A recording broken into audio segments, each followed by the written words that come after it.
Today is Tuesday, September 17th, and this is William Michael, the headmaster of the Classical Liberal Arts Academy. I haven't recorded in a few days, and you may notice that the recording sounds different today because we just moved into a new office where we are in Monroe, North Carolina, and I've got a new room set up for our recording. And it's pretty empty right now, so there may be some echo in the background, things like that, but we'll improve things as we go. What I want to talk about today is how I would go about starting a classical Catholic school. If I was interested in starting a classical Catholic school by myself from scratch, this is how I would go about it. And, I've got experience. I should just explain here before I get started. This isn't ivory tower talk. I started a private school with my own funds in Union County, North Carolina, back in 2013.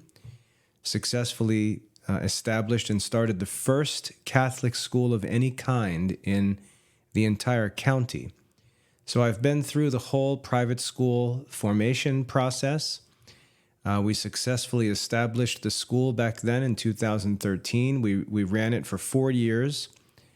And in 2017, the CLAA's online program was just growing so rapidly, and I had so much work to do for the online program that I really felt that my focus needed to be on curriculum development and on the online program. And in God's providence, 2 years later, we had the COVID craziness, which would have made a mess of our school plans. We avoided that by God's grace. And then we were able to get the online program accredited this past year. So it seems that choice to turn away from the private school at that time, for me at least, was a good decision. And nevertheless, I wanted to develop and start a private school, and I successfully did so. So I know the whole process, and as I said, it was privately funded. I put all the money up on the table to do the work that needed to be done, and then after it started to be established, other people started to contribute, and we had some more help. But I had to figure it out from the beginning, even from the first day I left my private school teaching job to the formation of the Classical Liberal Arts Academy online, and then eventually to the formation of a private school, and then back to the online program, just because of the demands that program was putting on me. So I'd like to walk anyone interested, anyone who dreams of starting a real classical Catholic school, a sustainable, responsible private school. I'd like to talk through the stages that I would recommend. Now, you may be in a circumstance where you don't need to go through all of these stages. Maybe you're already at stage 2 or stage 3, as we'll talk about in a minute. But I'd like to take it from the beginning, so something of the natural development of a school can be easily understood. And sometimes groups are already a ways down the road in terms of trying to develop a school, but they've made some bad choices. And those choices, if they don't fix them at the beginning, they can end up just perpetually irritating the school and preventing it from ever really fulfilling its potential. So I'd like to take it from the beginning with the humblest and simplest foundation and work our way up to a full-blown private school. So let's begin. Where would we start? If someone would like to organize and start a private school, how should they begin? And before we even get started, at each step, one of the things that's been most most interesting to me through the years is how much people do in these works that there's just no reason for. Almost these self-imposed imaginary obstacles that really don't exist. And these have to be known, because when we come to important times in the development of a program, and each step is very difficult. To get to the next plateau is always very difficult. We have to know what all of our options are. Even ridiculous ones. We have to know what all of the options are, because many people choose to do this or that. And if the ideal situation doesn't work out, they imagine that they've only got one other option, when really they've got 30 different options. They're just not aware of them. So one of the general bits of advice that I'd like to give is, if you're interested in pursuing a project like this, you've got to learn to examine every possible option, because much of what people think is necessary, or what people see as obstacles in the path, really isn't true. There's more. There are more options. Obstacles may be an illusion, and so on. And if there's one thing that I would credit the success that I've had to, it would be my persistence in coming to a point where it feels like things are stuck, and asking questions that I don't think others are willing to ask. Like, what other options are there? What else could we do? Like, let's be crazy. What else could we really do? It's when we ask that question, we're often given an opportunity in God's providence to be tested, where the only way through a certain obstacle is to humble ourselves to such an extent that no one else is willing to do that. And that humiliation becomes the test of our sincerity in being the person qualified to lead that project. And by accepting that humiliating option, we're able to move forward and prove ourselves worthy, not only to those around us, but to God himself, who oversees all that we do, and whose service we ultimately consider ourselves in as we do these things. So that's just a bit of general advice. You're going to see we're going to run into obstacles as we walk through this, and the solutions are often not obvious. And it takes some real searching, some cunning, some creativity, but most of all, humility and patience to get through. So if I was interested in starting a private school, the first thing that I would acknowledge is that I need to make myself qualified or competent for the work. I need to make myself a model of everything that the school is going to be. Just as Jesus is not only the head of the church, but also the model of everything the church strives for in perfection, so the leader of a school program has to be above all reproach. The leader of a school program has to be more zealous, sharper, more diligent, more persevering, more patient, more humble, more eager than any student or anyone else in the community. He's got to set the bar for zeal for learning, because that's what being a student really is. It's zeal for learning. The word student in Latin actually is derived from a verb that means to be zealous for, to seek, to pursue, and so on. So the first thing that I would consider, if I had an aspiration of starting a private school one day, looking forward, dreaming, if you will, of what my ideal occupation would be, and I say I would love to be a teacher who taught the classical Catholic curriculum to students, and spend some time just dreaming about what that situation would look like. The first thing that I would know that I needed to do was to make myself worthy of being the best possible leader of a school. Leader of not just students, but also a leader of parents, leader of other teachers and faculty members, possibly other administrators, if things grew.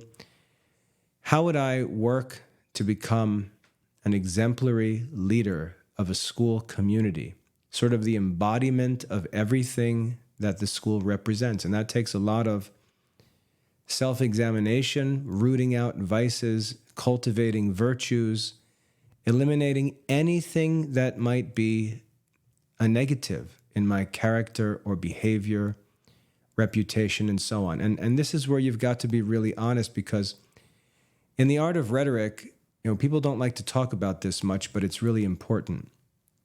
In the art of rhetoric, we learn that human beings are influenced by 3 different appeals. We're influenced by arguments and truth. That's true. But that's only one of the persuasive appeals, the actual force of an argument or the truth. We're also influenced by the character of other people. Sometimes we choose to follow someone or choose to trust someone, not because they have the best arguments or because we can see that they are filled with truth, but because they're respectable, they're admirable, likable. We simply want to follow them.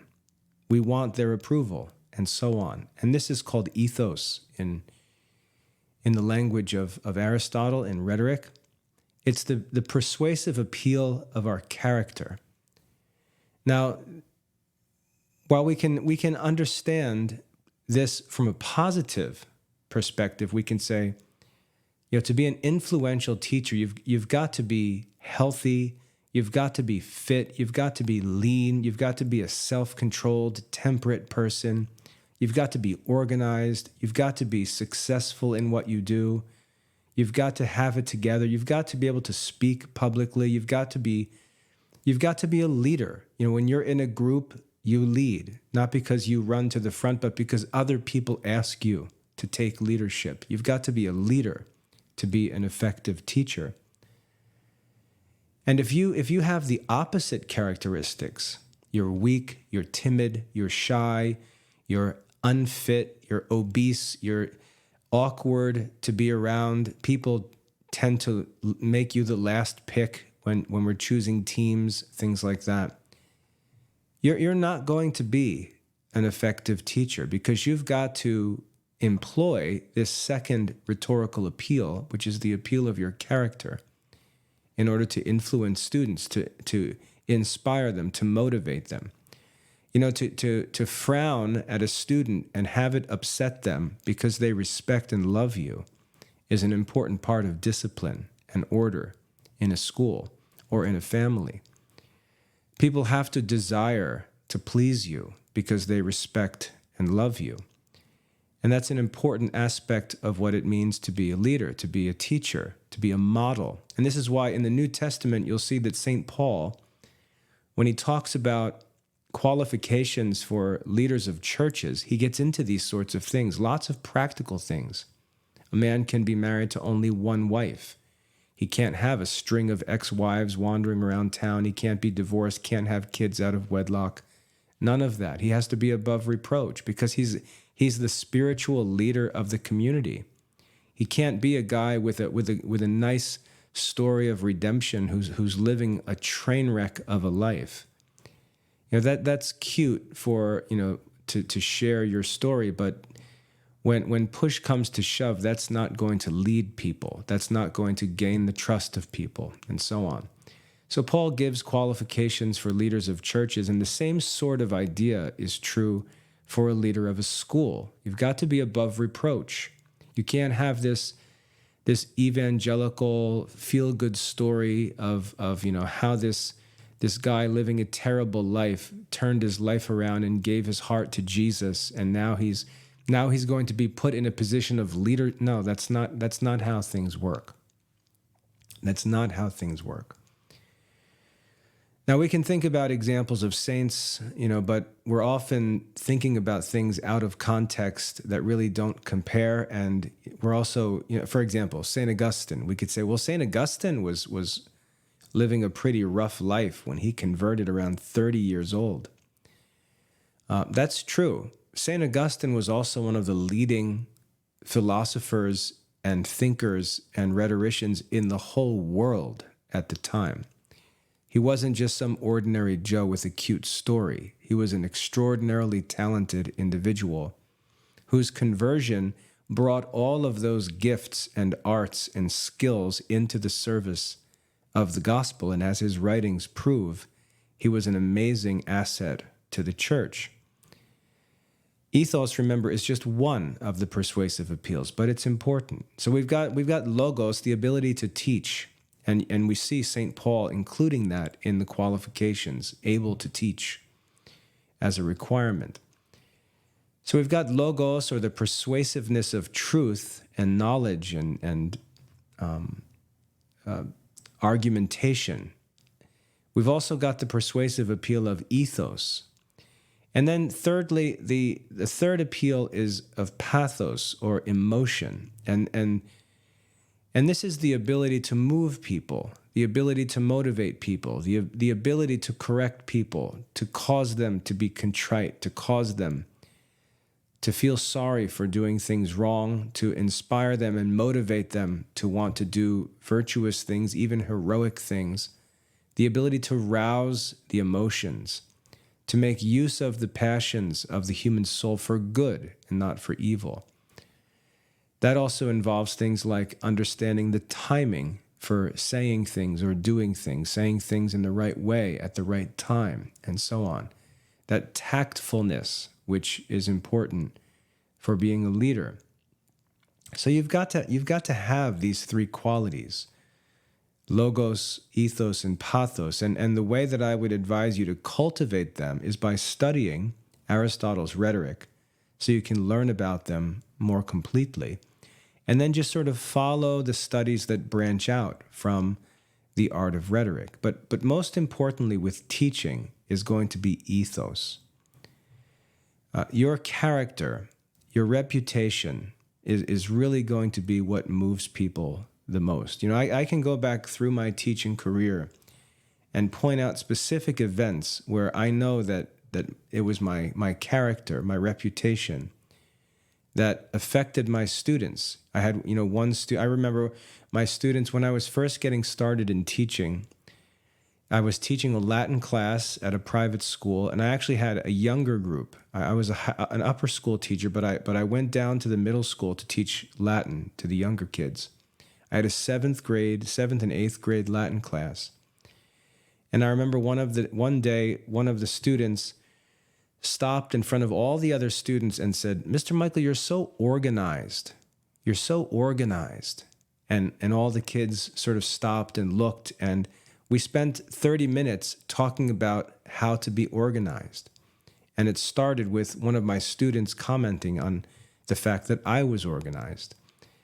And so I was able to not only teach the kids how to be organized, but I was able to explain to them the benefits that they receive from my being organized, how it allows me to prepare their lessons and prepare their assignments, get grading done, organize our activities, and so on, make good use of time, all of that. But that whole lesson and relationship that developed with those kids started with a student noticing my own effort to be organized. I had another student who went on to become a writer for Fox News, who told me that I was the first teacher that he ever had who made history cool. He thought that the way that I talked about history and studied history, it made history not seem like something boring and nerdy, but cool and interesting. And it just happened that this student, when I taught, I was actually the basketball coach at the school where I was teaching. So it was interesting for him to have these lessons, from a classicist, first of all, on the subject of history, but coming from the guy who was also the basketball coach and was buddies with all of the, the coolest athletes in the school, running the basketball practices, and so on. So it gave him a different perspective of what the study of history could look like. Why someone would be interested in it. Why someone who's not necessarily bookish and an introvert, why would someone like that be interested in history? And how could history actually be a cool subject to study? And he went on to become, as I said, a writer. So, I could go on with stories like that where it was my own life, my own behavior, things that I did, my own reputation and character that created opportunities for me to influence my students. And it really had nothing to do with the content of what I taught. It had to do with just my personality and my relationships with my students. That's very important. So the first thing I would recommend is that you just look at yourself in the mirror and ask, if I was a student, just think of the golden rule. If I was a student, would I want to listen to and follow this person? And if not, that's what I need to do first. I need to create a great leader for a future school. And not imagine that I'm just going to go and start a school and command people to follow you. That's not how it works. So I would just encourage anyone interested in teaching and taking leadership in education to just look at yourself and ask yourself, am I that guy? Am I that person? Do I have that character that can be a leader of other students, of other staff members, of parents, of other administrators, and so on? Am I an example of what the school is going to promote? And if not, what do I need to do to fix that? I read some interesting writings from famous generals, some of the famous American generals, like General Douglas MacArthur and others. And General Douglas MacArthur took his role as a general very seriously, and he understood that his soldiers, they didn't just need a great battle plan. They didn't just need great strategy. They didn't just need all the right supplies and all of the logistics to be worked out. They also needed a leader who looked the part of a leader.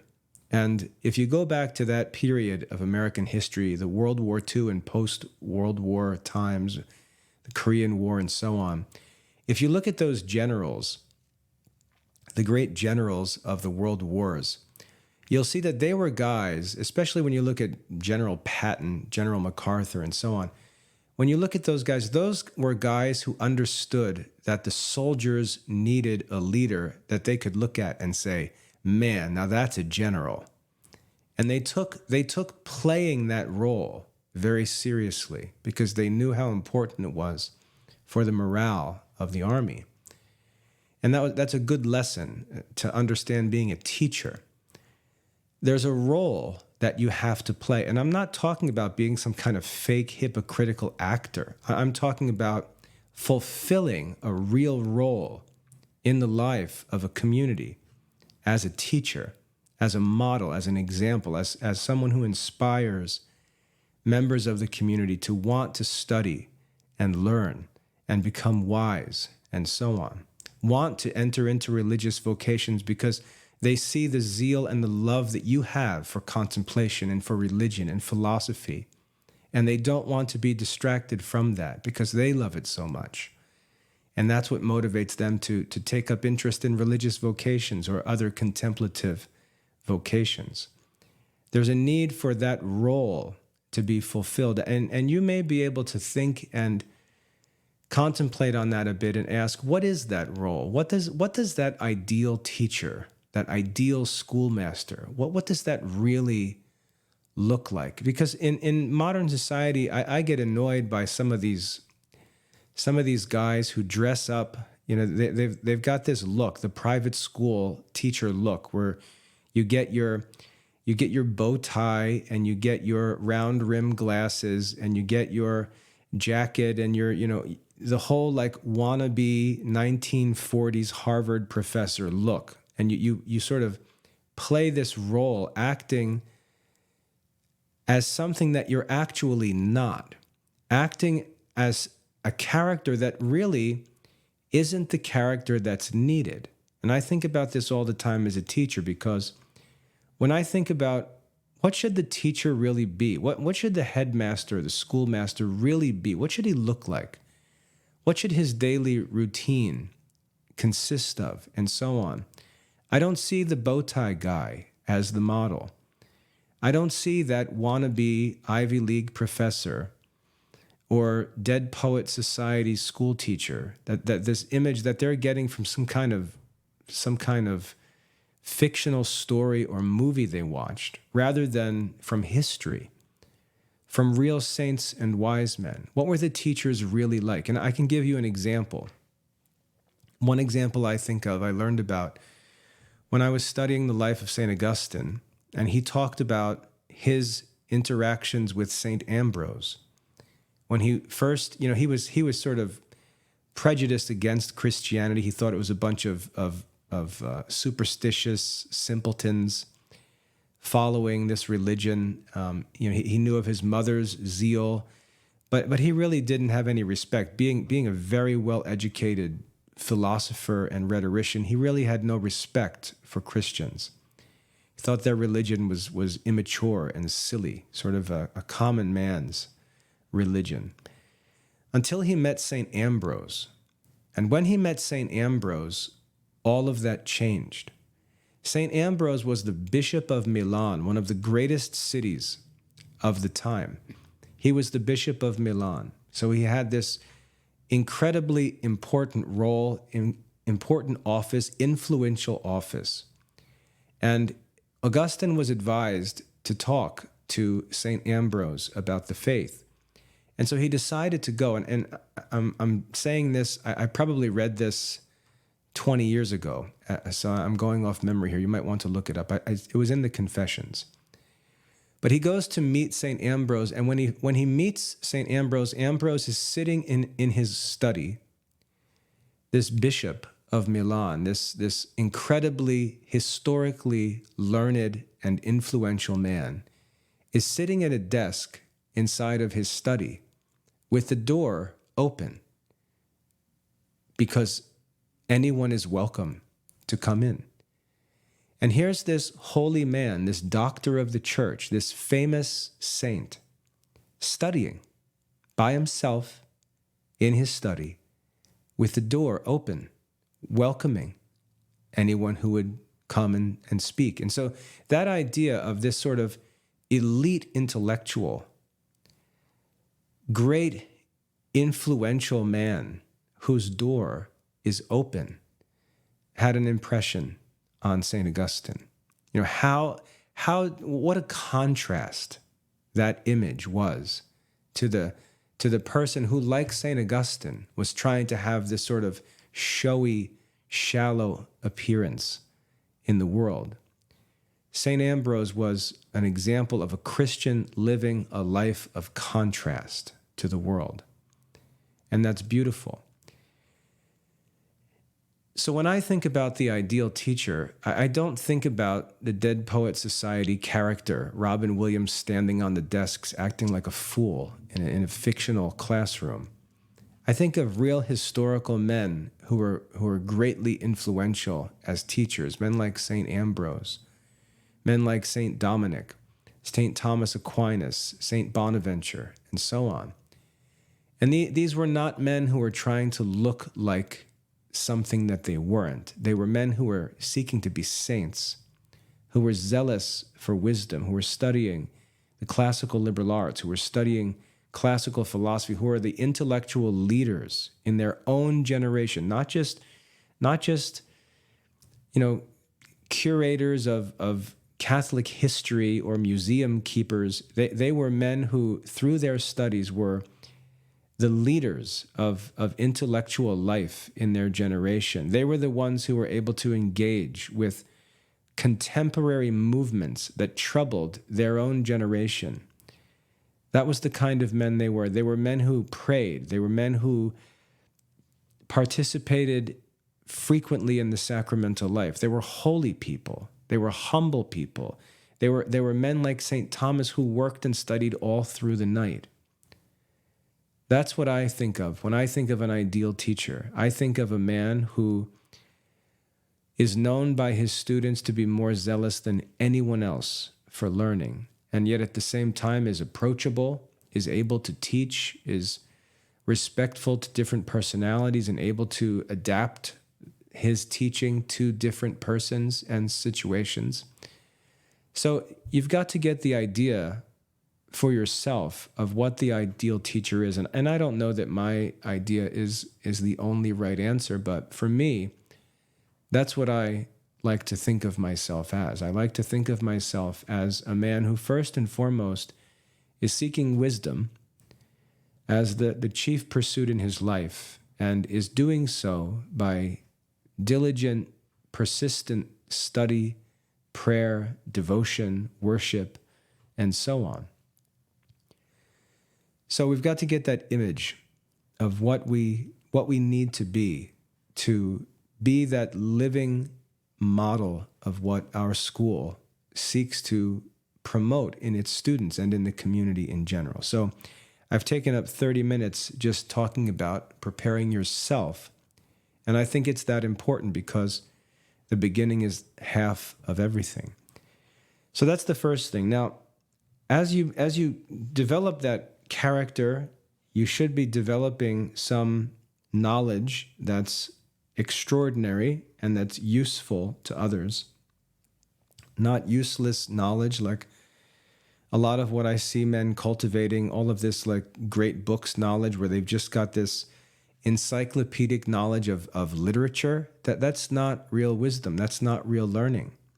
St. John Henry Newman warned that the love of reading in a time where books abound is often confused for real study. That's not real study. That's not what anyone really needs. The studies that people really need, first of all, our students have immediate practical needs. Immediate practical needs. They have to complete modern K-12 school requirements. They have to get a high school diploma. They've got to take care of these temporal responsibilities. I talked to a kid today in a tutoring session, and he was kind of frustrated by my emphasis on the need to get grade level studies done. And he said, what if I don't really want these temporal things, talking about them like they're distractions, these temporal things. I'm not worried about credits or grades or anything like this. And I just cut him off and I said, you're a teenage boy. You're dependent on your parents for all of your temporal needs. Your first responsibility is to become an independent man. And when you become an independent man, then you can devote yourself to all of these lofty aspirations you talk about. But if you're going to pursue them at other people's expense, then you're a fraud, because that's not how this life works. You need to work to become independent first, and then in your independence, on your own dime, pursue these lofty and sublime things at your own expense. We see an example of that in St. Paul, for example. He wants to be a preacher of the gospel, so he works and makes tents and sells tents to pay his bills, so that in his independence of his free will, he can offer himself for the service of the gospel. So we can't fool ourselves with any of this fake virtue, any of this fake generosity. We have to live according to the principle, you've got to be just before you can be generous. You've got to be just before you can be generous. And people get frustrated with me about this because I spend so much of my time working on the business aspect, accreditation, sustainability. I talk about these topics so much, and I get people who contact me, and they want to pretend that they're flying up in the clouds, lofty and philosophical, and that's not realistic. That's not responsible education or philosophy. It's simply leaving the real work, which is the practical work, for other people to deal with while you just play with all the lofty stuff. When we look at men like John Bosco, who's a great saint and patron of education, when we look at him, he had to take care of things like finding facilities, coming up with rent, buying food, preparing meals for boys, and so on. He was immersed in temporal concerns. And those boys didn't need someone to come in the street and talk to them about heaven. They needed something to eat. They needed someone to actually change their circumstances and give them the opportunity to think about those things and study those things in a real set of supportive circumstances. They needed somebody to do the work that nobody wants to do, which is why the problems exist in the first place. And what we often find the saints doing is the dirty work. We find them doing the humble, exhausting work. We find this Benedictine spirit of work and prayer, not this idle, lazy, soft-handed notion of academic work. We don't find the saints living like that. St. Dominic didn't live like that. St. Benedict didn't live like that. St. Paul didn't live like that. St. John Bosco didn't live like that. The famous early Jesuits didn't live like that. They were workers. They were practical. They were men who sacrificed for the sake of others. They were men who did the work that no one wanted to do and understood that that's real charity. That's where the work of mercy actually is. When Jesus teaches us in the Sermon on the Mount, and he talks to us about things like, if someone asks you to go a mile, go with him 2 miles. If someone asks for your cloak, give him your tunic also. We see that idea of being the ones who are willing to do the work, to do the things, to practice the virtues that no one else wants to practice, because everyone wants to show up when the school's been built and when the tuition is pouring in and when the seats are all filled. There will be 1,000 people trying to get involved. But that's not where school development happens. It happens in the beginning, and it's very difficult, very sacrificial work that needs to be done. So anyway, first of all, we've got to work on ourselves and make ourselves fit to be leaders of others. That's going to be the ultimate challenge, what determines the success or failure of any plans for schooling. Many who want to get into schooling are just not qualified to do it. It's never going to succeed. So that's the first thing. Now, so what's second? Well, in order to be a teacher is a relative term. In order to be a teacher, you've got to have students. So the next question is, where does one begin to seek students? And the first answer, if you're a married man with children, the first answer is your own children.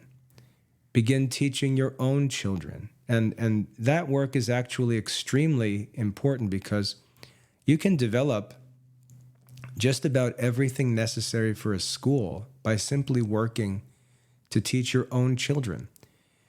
The Classical Liberal Arts Academy was started by my zeal to teach my son Jonathan. He was 7, 8 years old at the time when I started the Classical Liberal Arts Academy, and he was just the exemplar of every future academy student. I had him in my presence, and I looked at him as the model student.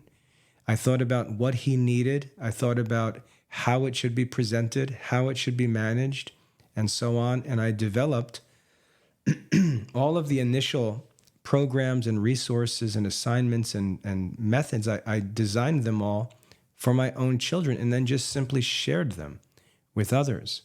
So I was offering to others what I was teaching my own children. So the first source for students is your own children. And if you're younger, it may be your own siblings. You may have younger siblings. Maybe you're a 21-year-old brother who's got a 10-year-old brother living at home or a couple siblings living at home. They may be the kids that you need to teach first. You may have a homeschooling mother and be able to say, hey, Mom, how about you let me work with the kids and start teaching them? and cut your teeth, as it were, in teaching by working with your own younger siblings. Your mother would appreciate it, and it would be good for you as well. The next thing to do is to look for students who might need help and present yourself as a tutor in a tutoring relationship. Now, where I think you should look for such students, where I initially looked for students, was the homeschool community. Because there are many great mothers and fathers who are homeschooling, who are really in over their heads, who don't know what to do, who aren't succeeding, but they have all the right desires, all the right intentions. They just can't do the work themselves, and they would greatly appreciate help in teaching their children, especially from an older Catholic young man or young woman. And so I would consider reaching out to homeschool families and offer yourself as a tutor. Think of some classes you could offer each school year and offer to teach those classes to homeschooling students. Now, there's a number of reasons why you should pursue this. One is to continue to gain experience, which you can't overlook the importance of.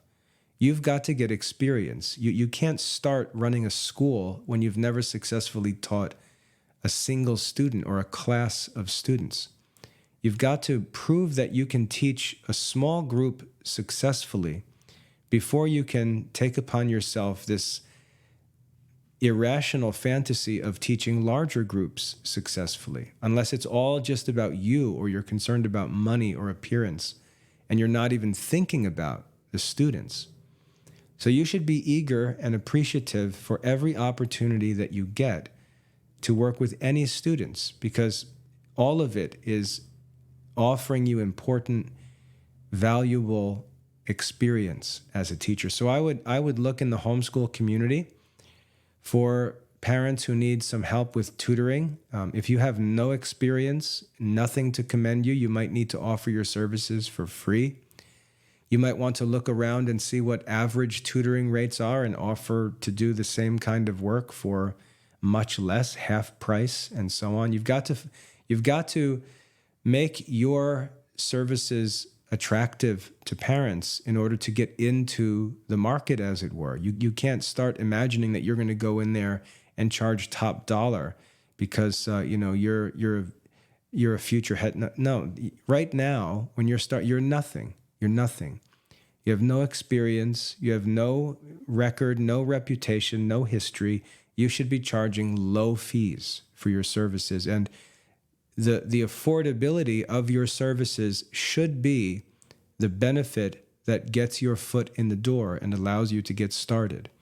If you look at the Classical Liberal Arts Academy, I run an accredited school program now that I've been running for 16 years successfully with all kinds of achievements, all kinds of honors, and I charge $25 a month for the whole program. And you better believe that I do that because I want the program to be affordable. That's certainly a concern. Money doesn't grow on trees. Parents they don't get a check from heaven every month to provide for tuition for all of their children. This money comes out of their grocery money, out of their savings accounts, out of their retirement plans, and so on. No one has money for education. It's very difficult to afford to pay for education, which is why instructing the ignorant is a work of mercy. So you've got to make your services affordable. And this is an important part of learning how to make a sustainable school plan as you go on. It's always got to be affordable.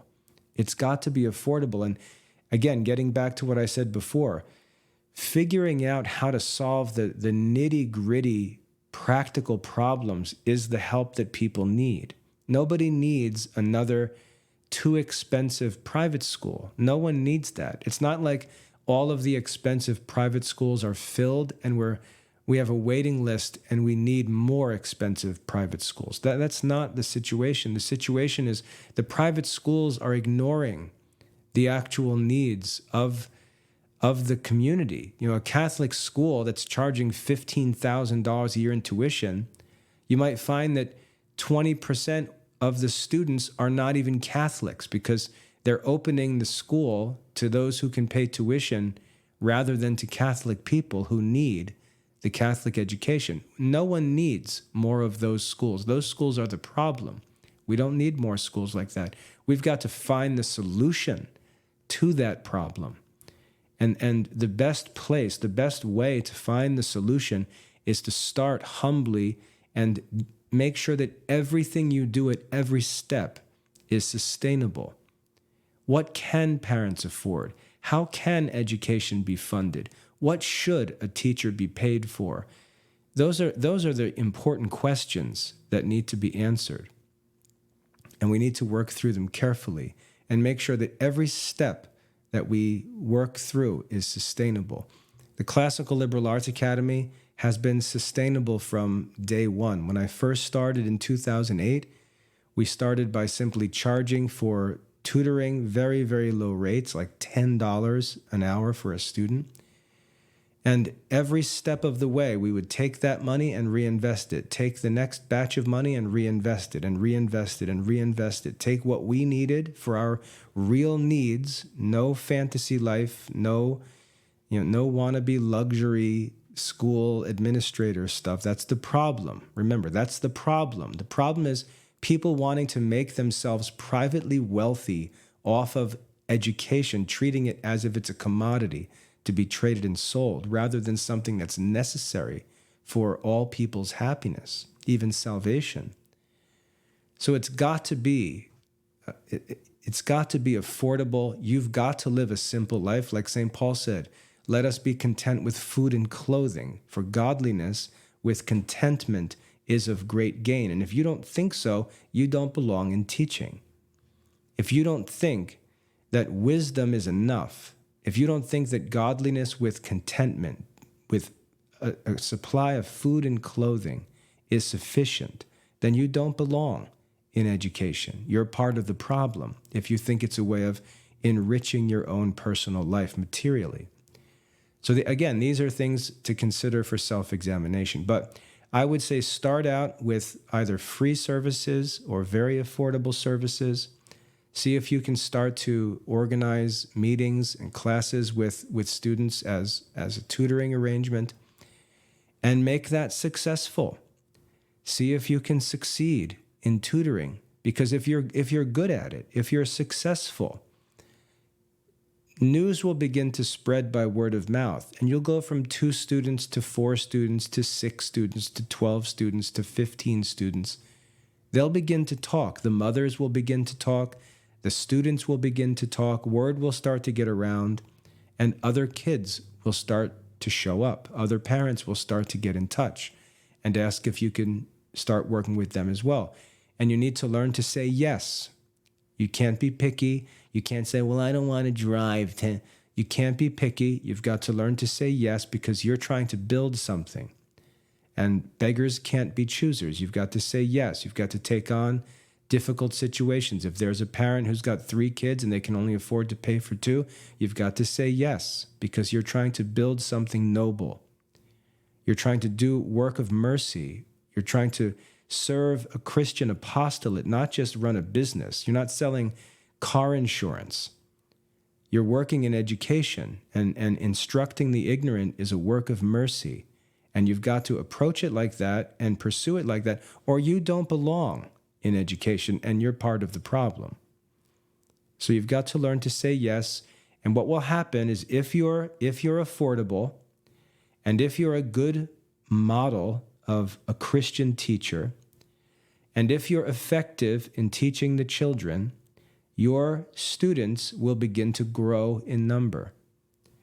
And again, if you're good, if you're effective, the parents will realize that they've got something special. And the parents will begin to sort of organize around you and seek to take care of you. Sorry about that noise. That was a live chat coming in that I had to take from a parent. But as I was saying, what will happen if you're successful, if your work is affordable, the parents will begin to see that they've got something special. they will begin to organize around you, and they will begin to seek to support you.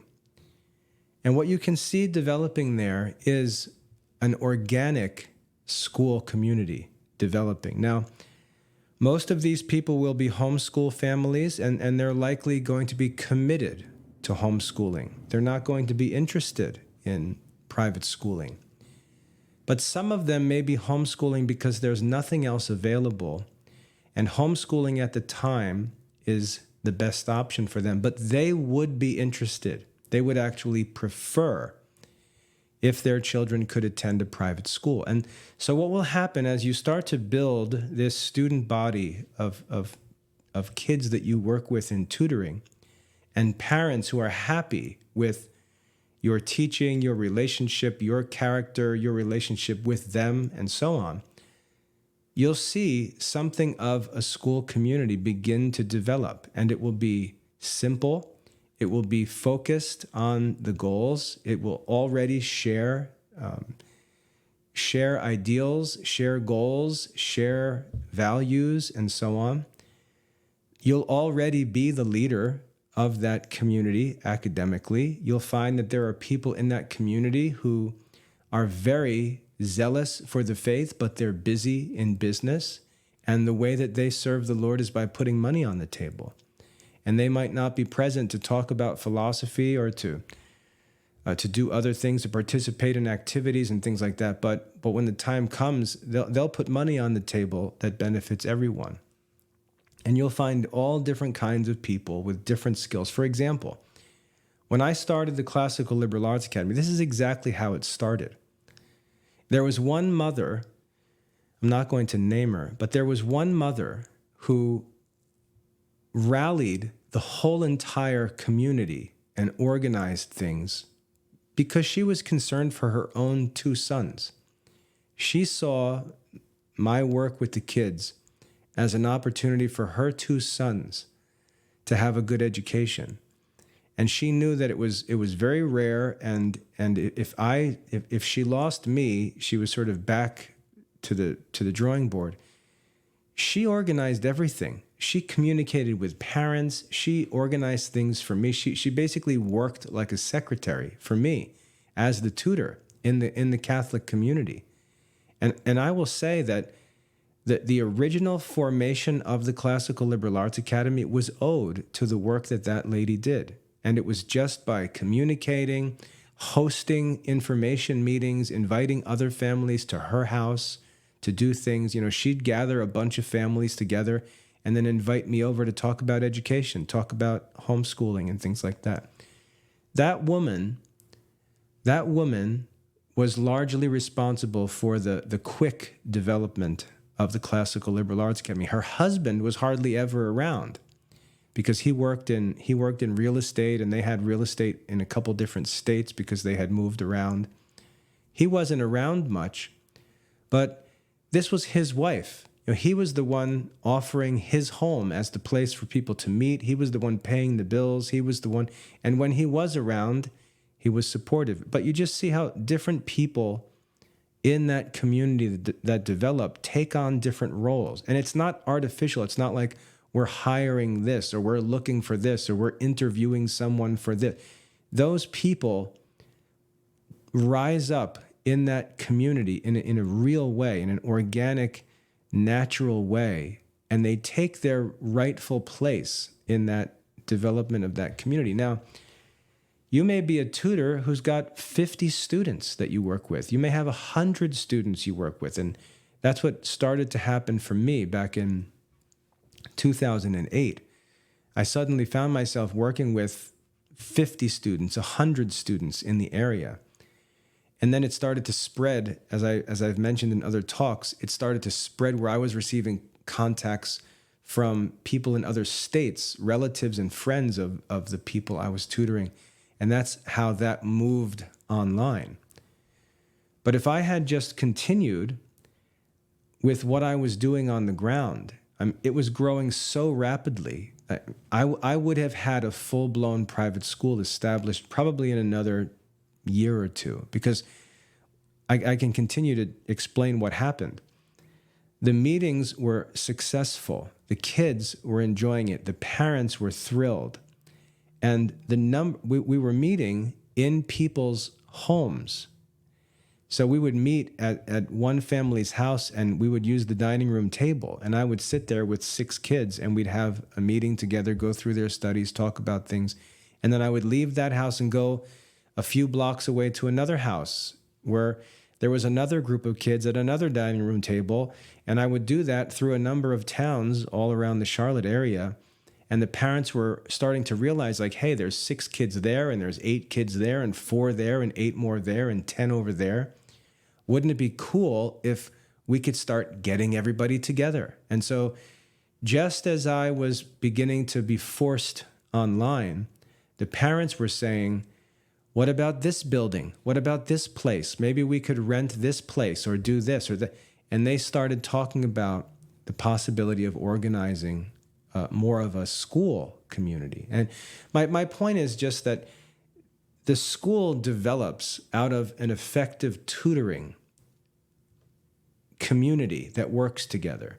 There's no need for somebody to present himself to a community of strangers as the founder of a school. That's not how it works. It works by beginning as a tutor, by entering into a community one student at a time, gaining experience, building relationships, developing a reputation, beginning to bear good fruits, to show signs of success. And that leads others to join, and that leads others to join, and that leads others to join. And the next thing you know, you've got 30, 40, 50 students, and you're the teacher because you're actually effective, and it's affordable, and it's sustainable. It can operate within the context of homeschooling, especially if you're teaching classical liberal arts courses or Catholic courses, because sometimes homeschooling laws will get fussy if you start to teach basic subjects like English and math. But if you're teaching classical liberal arts studies, Catholic studies, classical philosophy, things like that, you're not even getting into those basic subjects, which parents can handle on their own because there's a million ways to solve the needs for basic studies. It's really not that important. But a school community can develop through a successful tutoring operation. And that's how I would recommend going about it. And again, I'm not giving you advice of what I think you should do. I'm telling you what I did, explicitly what I did and how I developed a tutoring community in the Charlotte area. And again, my circumstances were different because I was really the one trailblazing in terms of restoring a real classical Catholic curriculum. And I think in God's providence, I'm going to end up spending my whole life working on the curriculum and not really being able to actually do what I want to do the most, which is just teach. Just because there's so much curriculum work to do. And because the nitty-gritty, dirty work that needs to be done is the kind of work that no one wants to do. Even when people contact me and ask how they can help, as soon as I start talking about the stuff that actually needs to get done, no one's interested in that. Everyone wants to stand in front of a classroom. They want to wear a bow tie. They want to be on a video. And no one needs that at this point. The curriculum isn't even established. The study materials aren't available. The work that needs to be done is much more private and humble, and no one's interested in it, which is why it develops so slowly. Think of the mission of the Classical Liberal Arts Academy. It's to research, restore, publish, and teach. Teaching is the last phase. Research, if I were to ask you, like, do you know all the subjects that need to be taught? Do you know all the sources of all the arts and sciences that need to be studied? Do you have all this figured out already? The teaching methods, the study methods, what the assignments should look like? Do you know what this all should look like for real classical education? If not, then where are you going to run to? You're not prepared. The questions haven't been answered yet. There's research work that needs to be done. And then to restore, are the study materials in good working shape? Can we provide the kids with access to good study materials? Or do those study materials actually need to be developed? The answer is they need to be developed. Can I share PDF, digital documents for students to study now and get started? Yeah. Is that the goal? Of course not. There's a ton of work that needs to be done to get these texts into better forms so that we can actually start to use them more efficiently. That starts with just typing out and putting texts from old PDFs into new Google Docs or Word documents and making them available as clean, fresh text. And then all kinds of options begin to open for us. So that work of restoring and then publishing, making this available, making it accessible, making it affordable, that in the 21st century is a lot less about physical printing and a lot more about online publishing. That's not to say that the physical printing isn't also helpful and desirable, but it's not going to start with printing books, which everyone seems to be, that's just not where it starts. We've got so much work to do first, and it's work that no one wants to do. And so really, when we talk about solving the problems and restoring classical Catholic education, what's the problem? Everyone wants to wait until the schools are opened and all of the jobs are available so that they can walk in with their shiny new clothes and their bow tie, and they can stand in front of a classroom and talk for an hour. No one is going to be interested in what they have to say because they're not the real workers.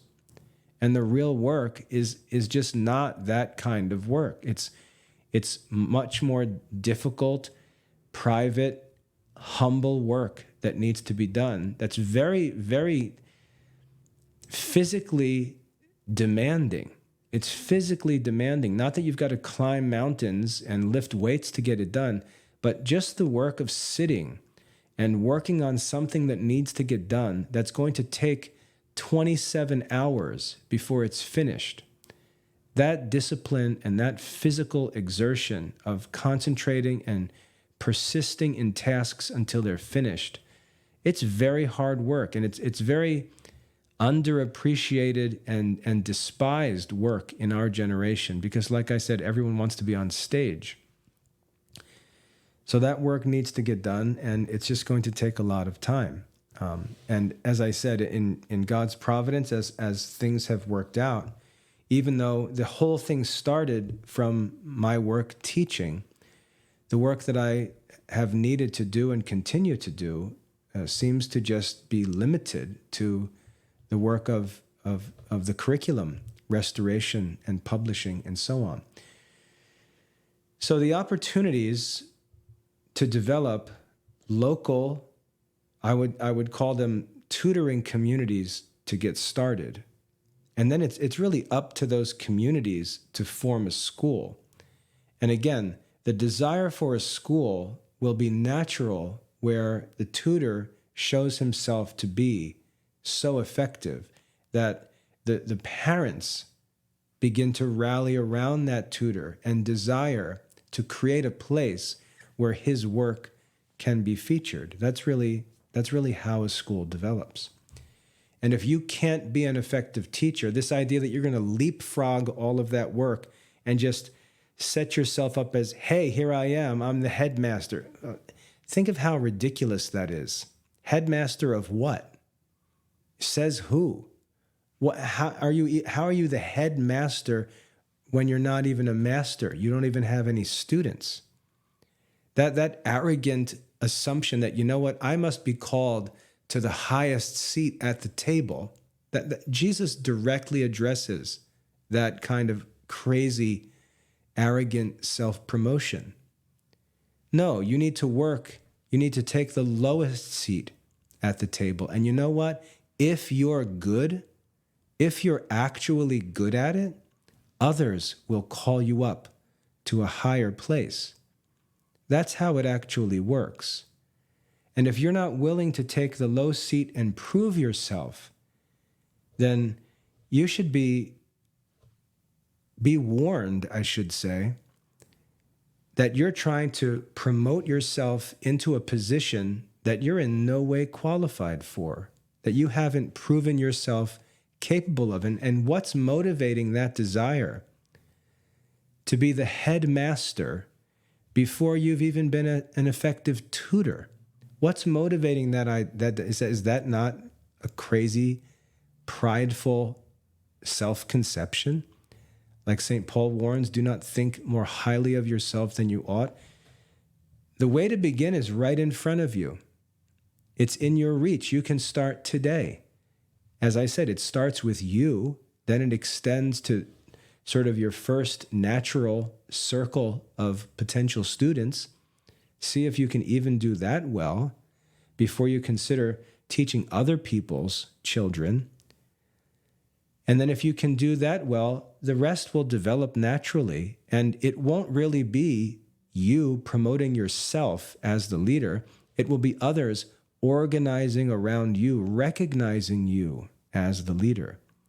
That's what's needed for a real school community to develop.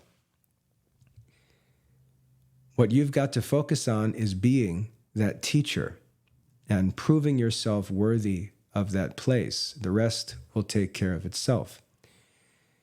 And as I said, that's really how I started the Classical Liberal Arts Academy. In the future, we don't need someone else to start another Classical Liberal Arts Academy. That would be a waste of time and resources and energy. The opportunity that I see is for individuals in their own local places to start local schools in this way.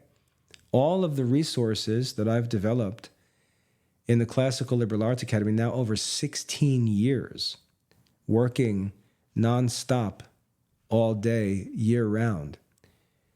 All of those resources are now available, and I make them accessible very, very generously because I want to help people do this kind of work. It's very easy if you are willing, and again, this takes some humility because you've got to be willing to play a part and not try to be in charge of the whole thing. If an individual is willing to collaborate with us in the Classical Liberal Arts Academy, take what we've already made available and use it in their local community. I think that this tutoring work and tutoring community and possibly private school opportunities are just endless. I think they're available everywhere because there's such great need for learning. But what's needed locally is not for every single teacher to invent his own curriculum. That's just stupid talk. Not for every single teacher to try to build his own LMS. Not for every single teacher to reinvent the wheel and start from scratch. What's needed is for a local teacher to bring the resources into the community and simply be the facilitator of them, to be the tutor who makes use of them, like the intercessor, the mediator between the families in your local community and all of these resources, which if you're involved in the Classical Liberal Arts Academy, you're familiar with, you know about, and so on. What I would like to do over time is continue to focus my attention, as far as I can see, focus my attention on doing the dirty work of the curriculum development, the publishing work, all of this sort of stuff. Do that lonely, dirty work in the Classical Liberal Arts Academy because I'm comfortable doing it now, and I think I've become pretty good at it. But to see individuals who love this education, who love these resources, who love these studies, start local tutoring communities where they live, using these resources, being tutors, being teachers in these communities, being models of this life of wisdom seeking, of Catholic devotion and piety, and sort of, if we think about Christ as the Word becoming flesh, that's sort of what's needed. We need for this curriculum, this philosophy, these ideas to become flesh in local places. And it's good for local people to do that in tangible ways. They know the people in the area. They know the area itself, facilities that are available. They know the area for transportation and planning and management of activities. People can't do that from a distance. That's necessary locally.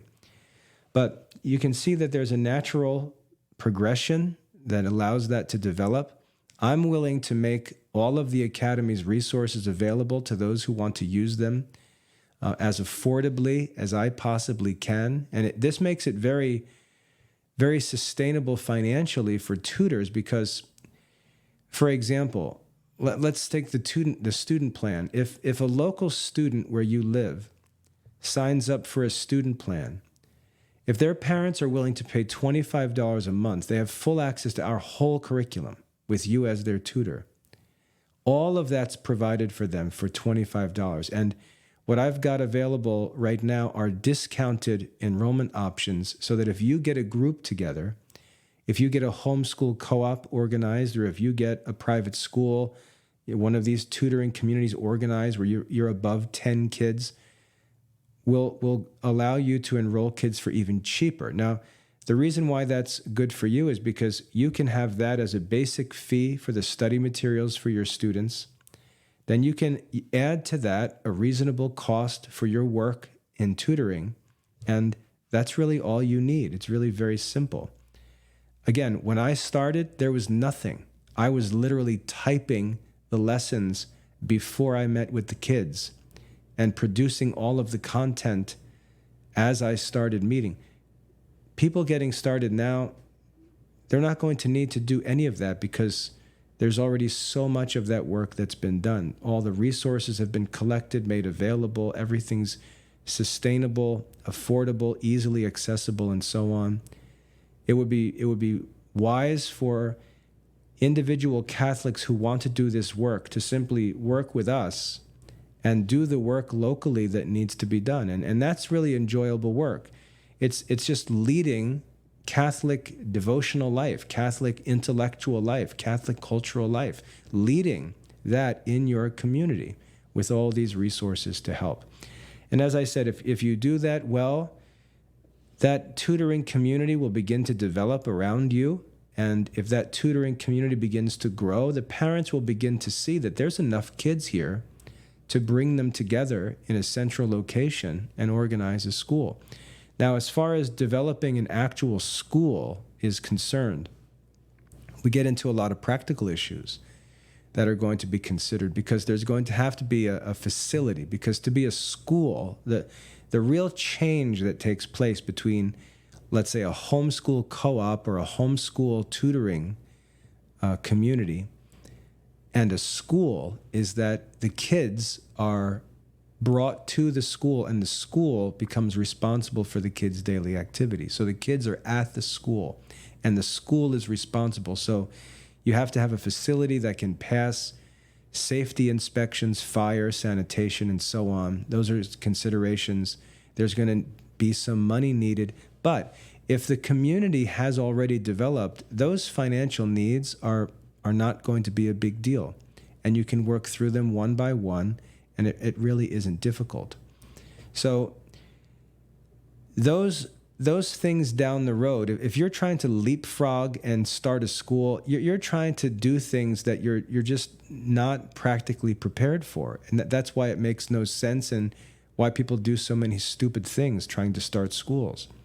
If you do it the right way, which is to actually earn your stripes as a tutor, and work your way up and prove yourself to become the actual intellectual leader of that community, those practical issues will not be difficult because you will already have a community that can split the costs of those things, and they'll be willing to do so. So anyway, we're already at an hour and a quarter here, so I want to cut this off, but I hope that's helpful. I hope that gets your wheels turning. I like to talk about these practical things because I know that for many people, it's these practical things that are holding them back. We don't need homeschool conference talks. We don't need all this idle, great books nonsense. We have to get practical because the challenges are real. And the work that needs to be done is practical, dirty work that no one wants to do. And that's what separates the real ones from the pretenders. Anyone can speak at conferences, anyone can write articles, anyone can post YouTube videos and all this kind of nonsense. It doesn't cost anything. It's not real. To actually go in and create solutions on the ground that solve people's problems, that's the real work. That's the real test. And we can do that, but it's just, as far as local manifestations of these things are concerned, it's going to take individuals to take interest in their community and say, you know what, I'm going to bring this education to my community. I'm going to commit to it as an apostolate, as a mission. And I'm going to endure every difficulty, overcome every obstacle. I'm going to persevere and be patient, be humble, and continue to work and adapt and adjust and work until this thing is accomplished. And what's going to motivate my work is my love for God, my desire to bring this work to this place for God's sake, and my love for my neighbor, who I love also for God's sake. So it's ultimately an act of love. And I can tell you, the most important thing to do is to go to daily Mass and commit to that as a non-negotiable. I go to daily Mass and I specifically pray every day when I'm at Mass that God will give me the charity that I need to do this work. And I know people like to talk about being charitable, which just means being nice and all this nonsense. The charity that's needed is the charity to make yourself poor that others may be made rich. That's the real charity. None of this silly, just like troublemaking gossip talk, who's charitable, who's not charitable, by the way you say things. No, charity is who is willing to make himself poor and take upon himself the difficulties of this work. Who's willing to imitate Christ so that other people can benefit. That's the real work that's needed. That's the charity that's needed, and that charity comes from daily communion. And so, again, going back to the original point, which is working on yourself, I would recommend, as far as you're able, go to daily Mass. In your missal, I'm sure the act of love is written, the act of charity is there. Pray that every single day, because you're going to see that what ultimately limits you in this kind of work, what ultimately allows you to succeed or quit, is going to be charity, whether you can actually live like Christ. And that's what I would argue it means to take up the cross. The cross is a symbol of Christ's love for us. Can you take up this cross of bringing real Catholic education to your community? And are you willing to do that work at any cost, with the crucifix as the model of what that love looks like? That's what this is ultimately going to come down to. That's why it's a work of a Christian apostolate. It's work of mercy. It's work of charity. It's mission work. And it's work that proceeds from the cross, with the Eucharist being, as we say, the source of this life and the end of this life. So that's what motivates me in this work. That's what allows me to persevere. That's what makes me love it every single day I do it. Why I don't want to do anything else. I love the work. It's because I've come to understand how the work of education, at least for me, relates to the gospel and to the cross, and just sort of ties my whole life together as a teacher. But I don't think that the work would be possible if it weren't for daily Mass, praying the Liturgy of the Hours, praying the Rosary, studying the lives of the saints, enjoying that fellowship with the saints, learning about their lives and how you can imitate their lives in practical ways. Like when I talk about John Bosco having to find places for his boys and buy them bread and figure out how to come up with money for this and that. When I learn those practical details of the saints' lives, that's where I love the saints the most. Because that's the work no one else wants to do. And the saints did that work. As great, as heroic, as sometimes as famous as they were. They did the dirty work and established all of the missions and churches and communities and schools that they're now famous for. And that's the work that we need to do. And most people are shunning that work. That's the work of the Christian laity. So anyway, I can go on forever, obviously, but I want to stop there. That's my practical advice. If you're interested in this and you want to dig into it, I'm happy to keep talking about it. I'm happy to discuss it practically if you try to implement it. And there are people who I'm in contact with who are doing this. They're implementing this and getting different kinds of work started in different places. And we're communicating and sort of seeing how things develop and working together. And it's pretty exciting, but it's different in every place. If you're interested in getting into that work, I promise you, I will do everything in my power to help you and to make all of our resources available to help you. But it's just going to come down to a willingness to do this work and to persevere in it. And not many people can do it. So if you're interested, I would recommend you just start praying for grace, praying for virtue to be able to do it, pray for wisdom to know what to do, pray for charity to have love that motivates you. And again, not primarily for other people, but for God himself. To love God and to do this work for God's sake, out of love for God. If you commit to those things, I think that the virtue that's needed will be found. And then it's just a matter of doing the work. There's no question it's needed. There's no question it's urgent. There's no question it's possible.